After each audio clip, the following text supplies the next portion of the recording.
I am fourth year student trying for job and also applied for 50 plus companies. How to not lose motivation is my question. Yes I can understand ఎంత ఘోరంగా ఉంటుందో. నేను ఒక startup లో work చేసేటప్పుడు కూడా fourth year లో ఉన్నప్పుడు ఫుల్ పెద్ద పెద్ద కంపెనీస్ అన్నిటికి అప్లై చేస్తుండే. లైక్ సమ్ 100-200 కంపెనీస్ అప్లై చేసినా కానీ 1-2 రిప్లైస్ వస్తుండే. లైక్ 10 రిప్లైస్ వచ్చినాయి అనుకో, అందులో 5-6 రిజెక్షన్స్, డైరెక్ట్ రిజెక్షన్స్, మిగతా అన్న అసలు రిప్లై రావు. సో 50 కంపెనీస్ అప్లై చేస్తే మాక్సిమం వాటి రిప్లైస్ కూడా రావు మచ్చా. ఇట్స్ ట్రూత్ అంతే. ఆఫ్ క్యాంపస్ లో అప్లై చేయాలి అంటే ఇదే రిఫరల్స్ తోటి అప్లై చేయాలి. సో లింక్డ్ఇన్ లో మెసేజ్ చేయండి, రిఫరల్స్ కోసం మాక్సిమం ట్రై చేయండి. అండ్ అంతేకాకుండా ఎన్ని కంపెనీస్ పాసిబుల్ అయితే అన్ని కంపెనీస్ అప్లై చేసినట్టు అసలు డిమోటివేట్ కాకండి. ఇక్కడ లక్ ఫ్యాక్టర్ చాలా అంటే చాలా ఉంటది.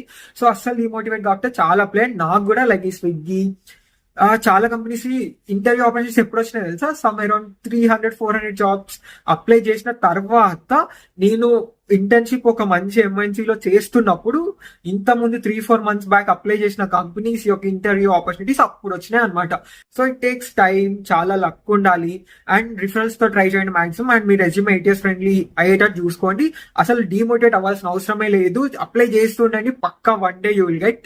సో ఇలాంటి మరింత గైడెన్స్ కావాలంటే ఫాలో ఇంజనీరింగ్ అనుమతి మీ ఫ్రెండ్స్ కి షేర్ చేయడం మాత్రం అస్సలు మర్చిపోకండి.